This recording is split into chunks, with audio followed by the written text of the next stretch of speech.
అందరికీ నమస్కారం అండి. ఈరోజు తెలుసు మీ అందరికీ ఈరోజు ప్రెస్ మీట్ కి గల కారణం ఏంటని. అయితే ప్రతి స్థాయిలో కూడా మంగ్లీ గారు తప్పించుకోవడానికి రకరకాల ప్రయత్నాలు చేస్తున్నప్పటికీ కూడా వాస్తవ సంఘటనలుగా ఆధారంగా చేసుకొని వాళ్ళందరి మీద కేసులు అవడం జరిగింది.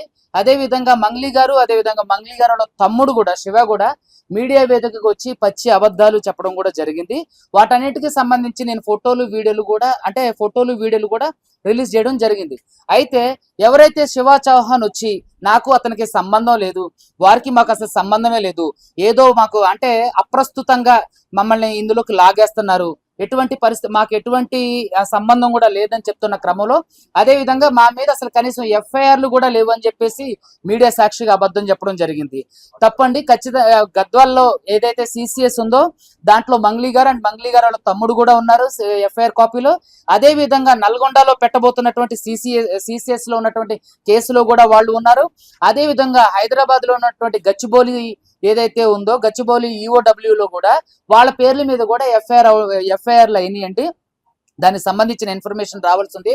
అదే విధంగా ఈఓడబ్ల్యూలో ఎవరైతే రమావత్ మధు, అదే విధంగా హేమాకాంత్ రెడ్డి, మిగిలిన వాళ్ళు ఎవరైతే ఉన్నారో వాళ్ళ మీద ఉన్నటువంటి దీనికి సంబంధించినటువంటి ఎఫ్ఐఆర్ కాపీ, వాళ్ళు ఎంత ఫ్రాడ్ చేశారని దానికి సంబంధించినటువంటి ఆధారాలు కూడా మేము ఈ రోజు ప్రెస్కి ఇవ్వడం జరుగుతుంది. అదే విధంగా నిన్న డీజీపీ ఆఫీస్కి వెళ్ళి డీజీపీ గారిని కూడా సివి ఆనంద్ గారిని కలవడం జరిగింది. కలిసినప్పుడు ఆయన సానుకూలంగా స్పందించారు. ఖచ్చితంగా దీని మీద ఉన్నతమైన విచారణ జరిగిస్తామని చెప్పి హామీ ఇచ్చారు. అదే విధంగా మనకి సోమవారం రోజు సీఎం గారు అపాయింట్మెంట్ కోసం ప్రయత్నం చేస్తున్నాం, అది ఆల్మోస్ట్ కన్ఫర్మ్ అయినట్టే. సో ఆ రోజు కూడా ఇంకొన్ని అంటే సీఎం గారిని కలవడానికి గల ముఖ్య ఉద్దేశాలు ఏంటంటే దీని మీద ఖచ్చితంగా సిట్ లాంటి ఒక ఉన్నతమైనటువంటి విచారణ కలిగినటువంటి ఒక సంస్థను ఏర్పాటు చేసి దీంట్లో కులంకషంగా లోతుగా విచారణ చేస్తే తప్ప దీంట్లో ఎవరైతే బాధితులు ఉన్నారో వాళ్ళకి న్యాయం జరగడానికి అవకాశం లేదు. కాబట్టి దయచేసి ప్రజలందరూ గమనించండి. మంగ్లీ అదే విధంగా మంగ్లీ వాళ్ళ తమ్ముడు దీంట్లో డైరెక్ట్ గా ఇన్వాల్వ్ అయి ఉన్నారని చెప్పి పోలీసులే వాళ్ళకి సంబంధించినటువంటి బ్యాంక్ ట్రాన్సాక్షన్స్ కూడా రిలీజ్ చేయడం జరిగింది. అసలు నాకు మంగ్లీ గారు ఎవరైతే ఉన్నారో ఆవిడ పంజాగుట్ట ప్రెస్ మీట్ లో నేను కంప్లైంట్ పెట్టిన తర్వాత ఆవిడ కంప్లైంట్ ఇవ్వడానికి వచ్చినప్పుడు ఇదే మీడియా ముఖంగా మంగ్లీ గారు ఏమని చెప్పారు, అసలు నాకు వాడెవడో తెలీదు అని చెప్పారు. మరి వాడెవడో తెలియనప్పుడు వాడు మీ ఇంట్లో మీ చెల్లితో పాటు మీ అమ్మగారితో పాటు ఎందుకు మాట్లాడుతూ ఉండు? రెండవది, ఈ కట్టలు లెక్క పెట్టే వీడియోలో ఉంది ఎవరండి ఇతనా అని అంటే మరి అతనెవరు అని అంటే ఆడెవడో అని అన్నాను, అతనెవరు అని అన్నారు. మరి మిర్చి తోటలోని అదే విధంగా వంగ తోటలో వాళ్ళందరూ కూర్చొని వెనకాల కూర్చున్న భరత్ చౌహాన్ కూడా వాళ్ళందరూ కూడా చాలా క్లోజ్ గా దిగినట్టు ఫోటో మీకు నేను రిలీజ్ చేయడం జరిగింది. మరి ఇప్పుడు మంగ్లీ గారు దీనికి ఏం సమాధానం చెప్తారు? ఈ నోట్లు లెక్క పెట్టే ఫేసా అండి అని అన్నారు. నేను చాలా సార్లు మీడియాలో కూడా చెప్పాను, ఏమండి అందులో తప్పుగా ప్రచురించబడింది, వేరే ఎవరన్నా ప్రెస్ వాళ్ళు తప్పుగా వేసి ఉండొచ్చు మేబీ. సో అందులో ఉన్నది భరత్ కుమార్ చౌహాన్ అని అన్నారు. తర్వాత మీడియా వాళ్ళు కూడా అడగడం ఏమైందంటే ఇతను ఎవరండి మరి అంటే ఆ నోట్లు కట్టలు లెక్క పెట్టేది ఎవరంటే మంగ్లీ గారు మీడియా సాక్షిగా ఏదైతే పంజగుట్ట పోలీస్ స్టేషన్ ఉందో ఆ పోలీస్ స్టేషన్ లో ఏమని చెప్పారు, ఎవరు మాకేం తెలుసండి అని అన్నారు. మీరు చూస్తే బైగన్ తోటలో చక్కగా వాళ్ళు వెనకాల కూర్చొని మిర్చి తోటలో ఆయన భరత్ చౌహాన్ ఉండడం జరిగింది. ఏంటంటే ప్రతి స్థాయిలో కూడా మీరు చూసినట్టయితే మీడియా ముఖంగా నేను చెప్పేది ఏంటంటే, నేను చెప్పేది కాదు, పోలీసులు ఇచ్చిన ఇన్ఫర్మేషన్, పోలీసులు రిలీజ్ చేసింది ఏంటంటే మంగ్లీ గారికి వాళ్ళకి జరిగిన బ్యాంక్ ట్రాన్సాక్షన్స్ కూడా బయటికి రావడం జరిగింది. మీరందరూ కూడా గమనించండి ప్రజలారా, ఎవరిని మభ్యపెట్టడం కోసం ఇవన్నీ చేస్తున్నారు, ఎవరిని తప్పుదోవ పట్టించడానికి ఇవన్నీ చేస్తున్నారు, ప్రజలు పిచ్చి వాళ్ళలాగా వెర్రి వాళ్ళలాగా కనిపిస్తున్నారా? దయచేసి ఇప్పటికైనా సరే బాధితులకు న్యాయం జరిగే వైపుగా మీరు రావాలని చెప్పి నేను విజ్ఞప్తి చేస్తున్నాను. ఇక్కడ మంగ్లీ గారు చేసేది ఏంటంటే నేను బాధితులకు అండగా ఉంటాను, అది కేవలం స్టేట్మెంట్లకు మాత్రమే పరిమితం అయ్యింది. క్రియాశీలకంగా ఎక్కడా కూడా మంగ్లీ గారు బాధితులకి న్యాయం చేసే దిశగా రాలేదు. ఎందుకని మరి మీరు స్టేట్మెంట్లు ఇచ్చారు అంటే ఊగదంపుడు మాటలేనా? మీరు క్రియాశీలకంగా వర్క్ చేయరా? ఎందుకని మరి ఇన్ని రోజుల నుంచి ఎప్పుడైతే డీజీపీ గారిని కలిశారో అక్కడ నుంచి సర్వత్రా ఆమె మీద వ్యతిరేకత వచ్చిందో అప్పటి నుంచి మీడియాకి ఎందుకని మంగ్లీ గారు దూరంగా ఉన్నారు? ప్రెస్ మీట్ పెట్టినటువంటి ఎవరైతే మంగ్లీ గారు ఎవరు అతను ఉన్నాడో మేనేజరు, మరి మేనేజర్ తో ప్రెస్ మీట్ పెట్టించాల్సిన అవసరం ఏంటి? మేనేజర్ కి దీనికి ఏంటి సంబంధం? అసలు మేనేజర్ చెప్పాల్సిన అవసరం ఉంది అంటే జరిగేవన్నీ కూడా మేనేజర్ కి సంబంధించే జరుగుతున్నాయి. కాబట్టి మేనేజర్ ను కూడా ఎవరైతే మంగ్లీ మేనేజర్ ఉన్నారో తన మీద కూడా మేము కేసులు ఫైల్ చేయడం జరిగింది. తను ఏం తెలిసి రూఢీపరిచిండు అంటే తన ఇన్వాల్వ్మెంట్ కూడా ఉంటేనే కదా తను స్టేట్మెంట్ ఇవ్వగలిగేది. సో కాబట్టి మంగ్లీ వాళ్ళ ఎవరైతే ఉన్నారో తను కూడా పార్టీ చేయడం జరిగింది. ఇంకొక విషయం నేను మీడియా మిత్రులు బాధితులకి మీడియా ముఖంగా ప్రజలందరికీ తెలియజేసేది ఏంటంటే, ఇది జరిగేదంతా కూడా కుట్రపూరితమైనటువంటి చర్యలు. మంగ్లీ గారు చాలా మందిని మేనేజ్ చేసుకుంటూ వస్తున్నారు. మేము నిజంగా చాలా బాధాకరం ఏంటంటే, మొట్టమొదటిసారిగా నేను చాలా బాధపడిన విషయం ఏంటంటే, సివి ఆనంద్ గారు సానుకూలంగా స్పందించినట్టే స్పందించి చాలా విముఖంగా ఉన్నారు. నాకు మొట్టమొదటిసారిగా సివి ఆనంద్ గారి మీద ఒక్కసారిగా బాధ అనిపించింది. అరే, ఆయన కలవడానికి వెళ్తే సార్ ఒక ఫోటో ఇవ్వండి, మరి మేము మిమ్మల్ని కలిసినట్టు మీడియాకి ఇవ్వాలంటే అవసరం లేదు అని చాలా ఆ అంటే బాధ్యతాయుతంగా మాట్లాడడం కూడా చాలా బాధ కలిగించింది. నేను మొట్టమొదటిసారిగా ఎక్కడ బాధితులకు న్యాయం జరగకుండా పోతుందని చెప్పి చాలా బాధపడుతున్నా. ఈ మీడియా ముఖంగా కూడా నేను సివి ఆనంద్ గారిని అడుగుతున్నా, ఎందుకని మంగ్లీ గారు వెళ్తే మంగ్లీ గారికి ఇచ్చారు ఫోటో, మంగ్లీ గారికి సంబంధించినటువంటి అడ్వకేట్ గారు వెళ్తే మంగ్లీ గారు అడ్వకేట్ గారికి మీరు ఫోటో ఇచ్చారు, ఎందుకని మేము వెళ్తే కనీసం మమ్మల్ని పట్టించుకోలేదు? దాదాపుగా 40 మంది బాధితులను తీసుకొని మేము సివి ఆనంద్ గారిని నిన్న 3 గంటలు వెయిట్ చేసి, లాంచ్ లో 3 గంటలు వెయిట్ చేసి లిటరల్లీ ఆయన కలిస్తే కనీసం ఫస్ట్ లో సావధానంగా మాట్లాడినట్టు మాట్లాడి మేమేం చేయాలో మాకు చెప్తున్నారని చెప్పేసి సివి ఆనంద్ గారు మాట్లాడినటువంటి తీరు చాలా బాధాకరం. నిజంగా నాకు థ్రెట్ ఉంది సార్, నాకు రక్షణ కల్పించండి, ఇదిగోండి అని ఎన్నిసార్లు అంతకు ముందున్న శివధర్ రెడ్డి గారికి నేను అప్పీల్ చేసుకోవడం జరిగింది. అదే విధంగా సివి ఆనంద్ గారిని కూడా నేను కలవడం జరిగింది. మాకేం పని లేదా, మీ అందరికీ రక్షణ కల్పించుకుంటూ పోవాలని చెప్పేసి ఒక బాధ్యతాయుతమైనటువంటి పదవిలో ఉన్న సివి ఆనంద్ గారు ఇలా మాట్లాడడం నిజంగా బాధాకరం. మరి సార్ ఎటువంటి ఎలా ఏ ఆలోచనలో ఉన్నారో మాకైతే తెలియదు, కానీ సార్ మీ మీద మాకు గౌరవం ఉంది, దయచేసి మాకు రక్షణ కల్పించండి. పోరాడే వాళ్ళు అంతకు ముందు కూడా నేను సివి ఆనంద్ గారితో కూడా డిస్కస్ చేశాను సార్, 2 అడ్వకేట్ని ఇలాగే చంపేశారు సార్, ఒక అడ్వకేట్ ని రీసెంట్ గా ఒక లేడీ అడ్వకేట్ ని కూడా వాళ్ళ సొంత అనే సుఫారీ ఇచ్చి మరి చంపేసిందంటే ఏం కాదులేండి, ఏం చచ్చిపోరులేండి అని ఇలా మాట్లాడతారా? నిజంగా చాలా బాధాకరం. దేశంలో ఉన్నటువంటి న్యాయ వ్యవస్థలో ఉన్నటువంటి అడ్వకేట్లకి, న్యాయం కోసం పోరాడుతున్నటువంటి అడ్వకేట్లకి ఏ మాత్రం బాధ్యత లేదు. అదే బాధ్యత లేకోకుండా మా ప్రాణాలంటే వాళ్ళకి ఇటువంటి బాధ్యత లేదు. ఇంకొక విషయం నేను చెప్పదలుచుకునేది ఏంటంటే, మీడియా ముఖంగా ఎందుకని ఇంతమంది 40 మంది విక్టిమ్స్ దాదాపుగా నల్గొండ, దేవరకొండ ఈ ప్రాంతాల నుంచి వచ్చి మిమ్మల్ని గంటలు వెయిట్ చేసి మీ అపాయింట్మెంట్ తీసుకొని 3 గంటలు మళ్ళీ లోపల వెయిట్ చేసినప్పుడు కనీసం నవ్వుతూ మాట్లాడేంత టైం కూడా, కనీసం మేము ఎక్స్ప్లెయిన్ చేసేంత టైం కూడా ఇవ్వకోకుండా అక్కడ ఉన్నటువంటి ఏసీపీ గారితోని, తర్వాత కానిస్టేబుల్ గారితోని ఇట్లా లాక్కొని మరీ తీసుకెళ్తుంటే కనీసం మేము చెప్పేది వినండి సార్ అన్నా సరే వినేంత టైం లేకోకుండా సివి ఆనంద్ గారు ఉంటూ నిజంగా బాధాకరం. ఇంకోటి ఏంటంటే, బాధితులకి మొట్టమొదటిసారిగా నేను ఆనంద్ గారు డీజీపీ ఆఫీస్ నుంచి బయటకు వచ్చిన తర్వాత నేను నిజంగా చాలా బాధపడ్డా. అరే, ఒక న్యాయవాదికి ఆయన అంటున్నారు మీరు అడ్వకేట్ కదా, అర్థమవుతుంది అని ఇలా మాట్లాడుతున్నారు. ఆయన ఫేస్ ఎక్స్ప్రెషన్స్ కూడా నిజంగా చాలా బాధాకరం. సార్ మీరంటే మాకు చాలా గౌరవం, మీ ఇంటర్వ్యూలు ఎన్నో చూసి మేము ఇన్స్పైర్ అయ్యాం, ఎంతో మందికి మీరు న్యాయం చేశారు. అదే విధంగా ఈ కేసులో కూడా మీరు పక్షపాతం చూపించకుండా అందరికీ న్యాయం చేస్తారని నిజంగా నేను కోరుకుంటున్నా. అదే విధంగా మంగ్లీ గారు ఎవరైతే ఉన్నారో మంగ్లీ గారికి కూడా నేను బహిరంగంగా ఆహ్వానం తెలుపుతున్నా. బాధితులు ఇంకా ఎక్కువ చచ్చిపోవడానికి, మరణాలు ఇంకా ఎక్కువ సంభవించడానికి అవకాశం ఉంది కాబట్టి దయచేసి మీరు కూడా సానుకూలంగా స్పందించండి. మీరు తలుచుకుంటే ఒక్క రోజులో పని. ఎవరైతే ఇప్పటి వరకు కూడా ఈ రోజు 6వ తారీఖు మే నెల 2026 స్టిల్ ఇప్పటి వరకు కూడా బాధితుల తరపున పోరాటం చేసి నా అడ్వకేట్ మీద కేసులు పెట్టారు, కానీ ఆవిడ పేరు చెప్పి ఆవిడ ఉంది కానీ లేదని చెప్తున్నారు. అది అందరికీ తెలుసు. సరే, ఓకే, ఆవిడ పేరు లేదు. మరి మీ పేరు చెప్పి వ్యాపారం చేసిన వాళ్ళ మీద ఎవరైతే రమావత్ మధు ఉండో, మీ తమ్ముడు శివ చౌహాన్ ఉండో, పాల్దియ భరత్ చౌహాన్, పాల్దియ శైలజ చౌహాన్, ఇంకా బాలాజీ నాయక్, వీళ్ళందరూ ఎవరైతే ఉన్నారో మరి వాళ్ళ మీద స్టిల్ ఇప్పటి వరకు కూడా మీరు ఎందుకని కేసు పెట్టలేదు? నేను మీడియా ముఖంగా అడుగుతున్నా. అదే విధంగా మంగ్లీ గారు వాళ్ళ తమ్ముడు ప్రెస్ మీట్ లో మాట్లాడుతుండో నా ప్రమేయం లేకుండానే, నాకు తెలియకుండానే అతను తీసుకెళ్లారట. అతనికి తెలియకోకుండా తీసుకెళ్ళడానికి పాలు తాగే పిల్లోడా? మంగ్లీ గారు వాళ్ళ తమ్ముడు శివ చౌహాన్ పాలు తాగే పిల్లోడా? ఎక్కడ ఇందులో ఒక 100 ఎకరాలు ల్యాండ్ కి సంబంధించినటువంటి వాటి దగ్గరికి మమ్మల్ని తీసుకెళ్లారు, నా ప్రమేయం లేకుండానే, నాకు తెలియకుండానే. అతనికి తెలియకుండానే, తన ప్రమేయం లేకుండానే తీసుకెళ్తారా? అదే విధంగా మంగ్లీ గారు ఈ రోజు సమాధానం చెప్పాలి.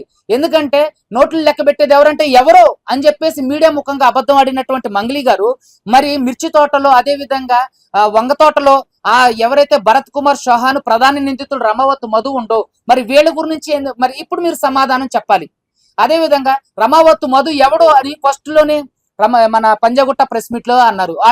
ఎవరో వస్తుంటారు, ఎవరో ఫోటోలు దిగుతుంటారు, వాళ్ళకి మాకు ఏంటి సంబంధం అని అన్నటువంటి మంగ్లీ గారు ఈ రోజు సమాధానం చెప్పాలి. మీరు ఇంతవరకు నేను ఇంకా సూటిగా ఇంకొక క్వశ్చన్ కూడా వేస్తాను చూడండి మంగ్లీ గారు మీకే. ఎందుకంటే అసలు అతను ఎవరో తెలియదన్న అతనికి మీ ఇంట్లోకి ఎలా ప్రవేశం వచ్చింది? మీ ఇంట్లో ప్రవేశించిన అతను మీ ఇంటి వరకు వెళ్ళి మీ అమ్మగారితో మీ చెల్లి గారితో ఏం మాట్లాడుతున్నారు? మీ తమ్ముడు ఏదైతే గోకుల నందన ఇండియా ఇన్ఫ్రా ప్రైవేట్ లిమిటెడ్ ఉందో దాంట్లో మీ తమ్ముడు ఎందుకు నెలల కొద్దీ ట్రావెల్ చేసిండు? ఎవరైతే రమావతు మధు కార్ డ్రైవర్ ఉండో రమావతు మధు కార్ డ్రైవర్ చేసినటువంటి ఆరోపణలకు సంబంధించినటువంటి ఆధారాలు మరి మీ దగ్గర ఏమున్నాయి? డబ్బులు మీ తమ్ముడు తీసుకెళ్ళిండని స్పష్టంగా అతను మీడియా ముందు మాట్లాడిండు. దాని గురించి ఎందుకు ఇంత వివరణ ఇవ్వలేదు? దేవుళ్ళ మీద ఒట్టేసి మరి ఎవరైతే శివ చౌహాన్ ఉండో, ఎవరు మంగ్లీ గారు తమ్ముడు, తాను బహిరంగంగా ఒట్టేసి మరి అబద్ధాలు చెప్పారు. వాళ్ళు కులం కార్డు వాడారు, విక్టిమ్ కార్డు వాడారు, అదే విధంగా విమెన్ కార్డు వాడారు, ఇక ఆ సామ వేద దాన, ఇక ఆఖరిగా దండోపాయంగా వీళ్ళు మతం అనే కార్డును కూడా అంటే రిలీజియన్ కార్డు కూడా యూజ్ చేయడం జరిగింది. ప్రజలారా మీరందరూ గమనించండి, రాష్ట్రంలో ఏం జరుగుతుంది. ఇంతవరకు పోరాడుతున్నటువంటి అడ్వకేట్ సుబ్బుకి ప్రతి విషయంలోని ప్రతి దశలోనూ వ్యతిరేకత విముఖతే ఎదురవుతుంది. ఏది డైరెక్టర్ గా డీజీపీ సివి ఆనంద్ గారి దగ్గర నుంచి కూడా మేము అవమానం పొందినటువంటి సందర్భం నిన్నటి రోజున జరగడం జరిగింది. సో దయచేసి ప్రజలందరూ గమనించండి. ఇక్కడ మేము కోరుకునేది ఒకటే, ఇక్కడ నేను బహిరంగంగా మీడియా ముందు నమస్కారం చేసి మరీ చెప్తున్నా, మీ మీద కేసులన్నీ విత్డ్రా చేసుకోవడానికి అడ్వకేట్ సుబ్బు సిద్ధం, బాధితులందరూ సిద్ధం. మీరు కూడా సిద్ధమయ్యి రోడ్డు మీదకి వచ్చి ప్రజాక్షేత్రంలో మీరు ఖచ్చితంగా ఏదైతే అన్యాయం జరిగిందో మీ పేరు చెప్పి ఎవరైతే ఆస్తులు కూడబెట్టారో మీరైనా ఇంకొకరైనా వాటన్నిటిని బహిరంగంగా ఎవరికి వాళ్ళు రూపాయి ఇచ్చిన వాళ్ళకి ముప్పావులైనా ఇచ్చేసి మీరు గట్లా చేస్తే మేము కేసులు వాపసు తీసుకోవడానికి సముఖంగా ఉన్నాం, మీతో చర్చించడానికి మేము సముఖంగా ఉన్నాం. బాధితులు ఇంకా చనిపోవడానికి అవకాశం ఉంది. దయచేసి మంగ్లీ గారు గమనించండి. మీరు ఈ వీడియో చూస్తున్నారని మాకు తెలుసు. ఖచ్చితంగా మీరు చూసి కనీసం మానవతా దృక్పథంతో కనీసం సోషల్ రెస్పాన్సిబిలిటీతోనైనా జరగబోయే మరణాలని ఆపండి. ఎంతో మంది ఈ రోజు నిన్న డీజీపీ గారు మీటింగ్ తర్వాత చాలా మంది దేవరకొండ, నల్గొండ నుంచి వచ్చినటువంటి ఎవరైతే బాధితులు ఉన్నారో వాళ్ళందరూ కూడా తీవ్రమైన మనస్తాపానికి చెంది డబ్బులు రావేమో అని చెప్పి ఒక్కసారిగా వాళ్ళు దిగాలు చెందినటువంటి పరిస్థితి. దయచేసి ప్రజలారా గమనించండి, రాష్ట్రంలో ఏం జరుగుతుంది, మంగ్లీ గారి విషయంలో ఏం జరుగుతుంది, ఎందుకని ఒకరిని మాత్రం కాపాడడానికి ఇంత కుట్రలు జరుగుతున్నాయి. ఏదైతే సెలబ్రిటీ స్థాయిలో ఉన్న వాళ్ళకి, ఎవరైతే సెలబ్రిటీగా పేరొందిన వాళ్ళు ఎవరైతే ఉన్నారో వాళ్ళకి మాత్రం వెంటనే విత్ ఇన్ 1 hour లో వాళ్ళకి అపాయింట్మెంట్స్ దొరుకుతాయి. ఎవరైతే బాధితుల తరపున పోరాడుతున్నారో, ఎవరైతే బాధితుల పక్షాన పోరాటం చేయడానికి సిద్ధంగా ఉండి అంటే శక్తి వంచన లేకుండా కృషి చేస్తున్నారో, ఎవరైతే బాధితులు ఉన్నారో వాళ్ళని గంటల కొద్దీ కూర్చోబెట్టి కూడా మాట్లాడలేని పరిస్థితి ఈరోజు తెలంగాణ రాష్ట్ర ప్రభుత్వంలో ఉన్నటువంటి పోలీసు వ్యవస్థలో కనబడుతుంది. దయచేసి సివి ఆనంద్ గారికి కూడా నేను అంటే నమస్కారం చేసి మరి ప్రాధేయపడేది ఏంటంటే, సార్ దీంట్లో ఉన్నత విచారణ జరిగించండి, బాధితులకు న్యాయం చేయండి. సరే అడ్వకేట్ సుబ్బుకి ఏ రక్షణ వద్దు, నాకేదన్నా అయితే మాత్రం మంగ్లీ గారిది, డీజీపీ సివి ఆనంద్ గారిదే బాధ్యత. నా మీద దాడి జరిగినా రేపొద్దు నేను చనిపోయినా వీరిద్దరిదే బాధ్యత. ఎందుకంటే అంత రెక్లెస్ గా సివి ఆనంద్ గారికి వెళ్ళి నేను రిక్వెస్ట్ చేస్తున్నా, సార్ నాకు ఇట్లా థ్రెట్ ఉంది సార్ అంటే పోలీసుల రక్షణ ఇవ్వడం మా పనా అంటున్నారు. అంటే ఎవరు పని సార్ మరి అది? రేపొద్దు నాకైతే ఎవరు రెస్పాన్సిబిలిటీ? సరే ఏం కాలేదంటే సంతోషం, ఒకవేళ రేపొద్దున నాకేదన్నా అయితే ఎవరు రెస్పాన్సిబిలిటీ? నాకేదన్నా జరిగితే మంగ్లీ గారిది, డీజీపీ ఎవరైతే సివి ఆనంద్ గారు ఉన్నారో వాళ్ళదే బాధ్యత. ఎందుకంటే నేను రిక్వెస్ట్ చేసి గంటల కొద్దీ వాళ్ళతో మాట్లాడడానికి ప్రయత్నం చేసినప్పుడు కనీసం ఎవరైతే బాధితులు 40 మంది బాధితులు కళ్ళు ఒత్తులు వేసుకొని మరి ఆయన కోసం చూసినప్పుడు ఆయన ప్రవర్తించిన తీరు చాలా బాధాకరం. దయచేసి సివి ఆనంద్ గారు, సరే మీరు ఎలా ప్రవర్తించినప్పటికీ కూడా బాధితులకు న్యాయం చేయండి. మంగ్లీ గారు, మేము మీతో చర్చలకు సిద్ధం. బాధితులు ఇంకా చనిపోవడానికి సిద్ధంగా ఉన్నారు, వాళ్ళు ఒత్తిళ్లకు తట్టుకోలేకపోతున్నారు. ఎంతో మంది ఇప్పటికీ కూడా ఉన్నటువంటి బంగారాన్ని నమ్మి తీసుకొచ్చినటువంటి డబ్బులకు వడ్డీలు కట్టలేకపోతున్నారు. దయచేసి గమనించండి. ఎవరైతే మంగ్లీ వాళ్ళ మేనేజర్ ఉన్నాడో తను ప్రెస్ మీట్ కి పెట్టడానికి గల ఆంతర్యం ఏంటి, అసలు అతనికి ఏం తెలుసు? ఈ కేసులో అతనికి ఇన్వాల్వ్మెంట్ ఉంటేనే కదా అతను మాట్లాడేది. కాబట్టి తను కూడా పార్టీగా యాడ్ చేశాం. తను కూడా రేపొద్దు అంటే ఈ 1 వీక్ లో నోటీసులు వెళ్ళడం అవకాశం ఉంది. మంగ్లీ గారు కావాలని దీన్ని డ్రాగ్ చేస్తున్నారు. ఎందుకని మంగ్లీ గారు మీడియా ముందుకు రాలేకపోతున్నారు? ఎందుకని మంగ్లీ గారు మీడియా ముందుకు వచ్చిన తర్వాత జరిగిన పరిణామాల గురించి ఎందుకు వివరణ ఇవ్వలేకపోతున్నారు? మీరు సామాజిక బాధ్యతగా దీన్ని ఎందుకు తీసుకోలేకపోతున్నారు? దయచేసి బాధితులందరూ కూడా చూడండి, ఇందులో ఇవన్నీ కూడా సర్టిఫైడ్ కాపీస్. ఎవరెవరు ఎన్నెన్ని కోట్లు పెట్టారు, ఎన్నెన్ని కోట్లు నష్టపోయారు, ఎన్నెన్ని కోట్లు ఎవరెవరి దగ్గర నుంచి ఎంతెంత వరకు తీసుకొచ్చారు చూడండి. ఇవన్నీ కూడా ఇవి సర్టిఫైడ్ కాపీస్. ఇది సుబ్బు క్రియేట్ చేసినవి కావు, లేకపోతే మీడియా వాళ్ళ దగ్గర నేను తీసుకొచ్చినవి కావు. ఇది కోర్టు ఈఓడబ్ల్యూ ఏదైతే ఉందో ఈఓడబ్ల్యూలో ఉన్నటువంటి ఎల్బీ నగర్ కోర్టులో ఉన్నటువంటి రిపోర్ట్స్ ఇవన్నీ కూడా కోట్ల రూపాయలు వీళ్ళు దండుకొని చాలా జల్సాలుగా ఎక్కడైతే మెదక్ ఉందో అక్కడ 100 ఎకరాలు కొనుగోలు చేశారని ఇన్ఫర్మేషన్ ఉంది. అదే విధంగా బినామీల పేర్లతో ఆస్తులు కూడబెట్టారని ఉంది. మీ మీద కూడా ఆరోపణలు వస్తున్నాయి. మీకు డైరెక్ట్ గా బ్యాంక్ ట్రాన్సాక్షన్ జరిగిందని పోలీసు వారు తెలియజేస్తున్నారు. మీ తమ్ముడు అకౌంట్ నుంచి ప్రధాన నిందితుడు రమవత్తు మధు అకౌంట్ కి డైరెక్ట్ గా ట్రాన్సాక్షన్ జరిగిన విషయాలు తెలియజేస్తున్నారు. ఇంకా ఎందుకు దీని మీద మౌనం మీరు వీడట్లేదు? దయచేసి బాధితులకు న్యాయం చేయండి. వాళ్ళు చనిపోయే పరిస్థితికి వచ్చేసారు. కాబట్టి ప్రజలారా మీరందరూ గమనించండి, ఏదైతే న్యాయం ఉందో న్యాయం వైపు నిలబడండి. సీఎం గారిని కూడా ఈ మీడియా వేదికగా నేను ఒకటే కోరుకుంటున్నా, అయ్యా దయచేసి దీని మీద ఒక సిట్ లాంటి ఒక విచారణ సంస్థను ఏర్పాటు చేయండి. లేదంటే ఒక సిట్టింగ్ జడ్జితో దీని మీద విచారణ జరిగితే తప్ప ఇది సంవత్సరాలు కోర్టులో ఉంటే సంవత్సరాల తరబడి ఇది జరుగుతుంది. బాధితులకు న్యాయం జరగదు. డిలే జస్టిస్ కూడా అది అన్యాయంతో సమానం. కాబట్టి దయచేసి మీరందరూ గమనించి, నేను తెలంగాణ రాష్ట్ర ప్రధాన న్యాయమూర్తి గారు కూడా ప్రాధేయపడి కోరుకునేది ఏంటంటే దీన్ని సుముటోగా తీసుకోండి. బాధితులు ఇంకా చనిపోవడానికి అవకాశం ఉంది. ఇది రాష్ట్రంలో ఒక పెద్ద స్కాము. ఈ స్కామ్ తీసుకొచ్చినటువంటి సుబ్బు మీద చాలా మంది కుట్రలు చేస్తున్నారు. మంగ్లీ గారు డబ్బులు ఇచ్చి మరి వీధి రౌడీల్ని తీసుకొచ్చి మరి ప్రెస్ మీట్లలో కూర్చోబెట్టి మరి కారు కూతలు కూస్తున్నారు. అదే విధంగా ఉస్మానియాలో ఉన్నటువంటి ఒక 7-8 మంది వ్యక్తుల ద్వారా డైరెక్ట్ గా ఇండైరెక్ట్ గా వాళ్ళు ప్రధానంగా మీడియా ముఖంగా వాళ్ళు బెదిరింపులకు పాల్పడడం జరుగుతుంది. ఎంతో మందిని ఈవిడ మా మీదకే ఒక ప్రముఖ ఛానల్లో ఇంటర్వ్యూ ఇవ్వడానికి వెళ్ళినప్పుడు కొంతమంది ఒక గుర్తు తెలియని 8 మంది దొండగులు మా మీద దాడి చేయడానికి ప్రయత్నించినప్పుడు ఆ ప్రధాన మీడియా కూడా వాళ్ళ ఛానల్లో చూపించారు. ఎంతో మంది నాకు ఫోన్ చేసి మరి నన్ను బెదిరిస్తున్నారు. దీని అందరికీ కూడా సమాధానం చెప్పాలి. చూడండి, ఒక్కొక్కరు కోట్లలో మోసపోయారు. ఇది కోర్టుకు సంబంధించినటువంటిది. మీ అందరికీ కూడా మీడియాకి కూడా ఇస్తా. ఇది కోట్లలో వాళ్ళు మోసపోయారు. ఎన్నెన్ని లక్షలు పెట్టారు, ఎన్నెన్ని కోట్లు పెట్టారు అనేది. సో దయచేసి ఇంత స్కామ్ జరుగుతున్నా తెలంగాణ రాష్ట్ర ప్రభుత్వం దీని మీద ఎందుకని ఉన్నతమైన విచారణ జరిగించట్లేదు? ఇంత స్కామ్, ఇన్ని 100 కోట్ల స్కామ్ జరుగుతున్నప్పుడు ఎక్కడ వీళ్ళంతా ప్రజాప్రతినిధులందరూ ఎక్కడున్నారు? దయచేసి అందరూ కలిసిగట్టుగా దీన్ని పరిష్కారం చేయండి. బాధితులకు న్యాయం చేయండి. ఇక్కడ అడ్వకేట్ సుబ్బుకి ఎటువంటి రక్షణ అవసరం లేదు, పోనివ్వండి.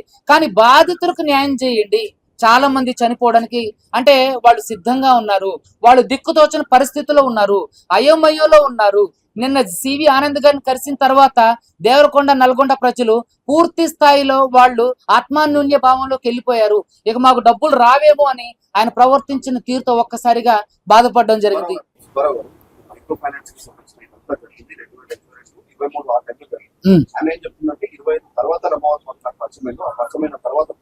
వాళ్ళకి సంబంధించిన ఫ్లాట్ అమ్మకం దాంట్లో మాత్రం జరిగిన ట్రాన్సాక్షన్ 25 లక్షలలో 20 లక్షలు రిటర్న్ చేస్తాం, బై హ్యాండ్ 5 లక్షలు ఇచ్చామని చెప్తున్నారు.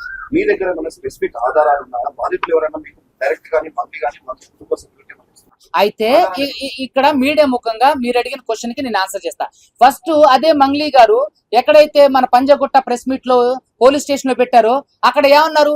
ఈ రమవత్తు మధు ఎవరు, ఈ హేమాకాంత్ రెడ్డి ఎవరు, ఈ సుబ్బారావు ఎవరు వీళ్ళంతా ఏం చేస్తున్నారు అన్నారు. అంటే అక్కడ ఫస్ట్ నాకు తెలియదని అన్నారు. అదే విధంగా 2025లో పరిచయమైన మాట ఎందుకని మరి ఆ రోజు ప్రెస్ మీట్ లో చెప్పలేదు? అవును, నాకు రమవత్తు మధు తెలుసు, 2025లోనే పరిచయం, కానీ అతనికి మాకు ఎటువంటి సంబంధం లేదని ఎందుకు ఒప్పుకోలేదు? ఆవిడ ప్రతి స్థాయిలో కూడా ఎందుకు అబద్ధాలు చెప్పుకుంటూ వస్తున్నారు? మీడియా ముఖంగా ఆ రోజు మీరు కూడా ఉన్నారు సార్. ఆ రోజు ఏమంది? వాళ్ళెవరో నాకు తెలియదు అంది. మరి వాళ్ళెవరో ఈవిడకి తెలియనప్పుడు మరి ఈవిడతో 2025 నుంచి ఎలా ట్రావెల్ చేశారు చెప్పండి. సో ఇదంతా ఏంటంటే మభ్యపెట్టి జనాల్ని, అదే విధంగా మీడియాని మభ్యపెట్టి పక్కదోవ పట్టించడానికి జరుగుతున్నటువంటి ఒక కుట్ర ఈవిడ. అదే విధంగా మీరు చెప్పారు, మీరు అదే ఒక్క నిమిషం, అది 25 లక్షలకి సంబంధించింది కూడా నేను అడుగుతున్నా. 25 లక్షల రూపాయల ట్రాన్సాక్షన్ జరిగినప్పుడు ఏదైతే వాళ్ళ ఇప్పుడు ఆవిడ ఫస్ట్ అతను ఎవరో నాకు తెలియదు అంది. తర్వాత మేము ఇల్లు అమ్మే క్రమంలో మాకు 25 లక్షల ట్రాన్సాక్షన్ జరిగింది అన్నారు. 25 లక్షల ట్రాన్సాక్షన్ జరగడానికి సంబంధించి ఏదైతే ఇల్లు అమ్మడానికో లేదో రెంట్కో ఏదో ఒకటి దానికి సంబంధించినటువంటి ఆ రోజు కానీ అంతకు ముందు రోజు కానీ ఆ తర్వాత రోజు కానీ చేసుకున్నటువంటి రెంటల్ అగ్రిమెంట్ కానీ సేల్ అగ్రిమెంట్ కానీ ఎందుకని మీడియా ముందు మంగ్లీ గారు ప్రవేశపెట్టడం లేదు? ఎందుకని? అంతకుముందు ఎవరో తెలియదు అన్నారు, తర్వాత మా ఇంట్లో మేము ఇల్లు అమ్మడానికి కొనుగోలుకు జరిగిందని. అంటే ఏది అబద్ధం ఏది నిజం? అంటే మంగ్లీ గారు అబద్ధాలు ఆడుతున్నారా, రమవత్తు మధు అబద్ధాలు ఆడుతున్నారా? సో దయచేసి మీరందరూ కూడా గమనించాలి, ఇవన్నీ కూడా కావాలని జరుగుతున్నటువంటి కుట్ర. మీ ఫోన్ నంబర్ ఇచ్చారు, పోలీసులు కూడా చెప్తున్నారు ఇది సుబ్బారావు పేరుతో ఉన్నప్పుడు మీ అకౌంట్ బాధితుల రిలేటెడ్ ఏది ఆ అమ్మాయికి వాళ్ళ తల్లి గారికి ఇవ్వడానికి 7,000 రూపాయలు వచ్చాయండి. దానికి సంబంధించినటువంటి ట్రాన్సాక్షన్స్ కూడా ఉన్నాయి. లేదండి, ఇంకా అంటే మా ఫ్రెండ్స్ కి చెప్పాము, మా లాయర్ ఫ్రెండ్స్ అక్కడ వాళ్ళకి ఎవరైతే ముసలావిడ ఉన్నారో వాళ్ళకి సంబంధించినటువంటి ఎవరు కూడా వాళ్ళకి ఫోన్ పే ఆ రోజు నేను పక్కన కూడా అడిగా, బిగ్ బాస్ శేఖర్ భాష గారు కూడా ఉన్నారు. అడిగితే అక్కడ వాళ్ళు ఎవరు కూడా వాళ్ళకి సంబంధించిన వాళ్ళు లేరు, వాళ్ళు ఫుల్ డ్రింక్ లో ఉన్నారు. సో ఒక ఇద్దరు ఉన్నారు, వాళ్ళు డ్రింక్ లో ఉన్నారు. సో అందుకని వాళ్ళ నెంబర్ ఇవ్వకుండా మా దగ్గర ఉంది. ఆ రోజు నుంచి కూడా ఈ రోజు వరకు కూడా మన అకౌంట్ లో 7,000 రూపాయలు వచ్చినాయి. దాని పూర్తి డేటా ఇప్పుడు బ్యాంక్ ట్రాన్సాక్షన్ అయితే మార్చలేము కదా, ఇంకివ్వలేదండి. మా అడ్వకేట్ స్నేహితులకి చెప్పాం, వాళ్ళందరూ కూడా వేసుకొని 1,00,000 రూపాయల వరకు కూడా మనందరం చేసుకొని చేద్దామని అన్నారు. సో ఆ డబ్బులు ఈ డబ్బులు కలిపి ఆ అమ్మగారికి ఏదైతే 90 ఏళ్ళ అమ్మగారు ఉన్నారో ఆవిడకి ఇవ్వడం కోసం మా అడ్వకేట్ మిత్రులందరితో కూడా చర్చలు జరుగుతున్నాయి. Thank you.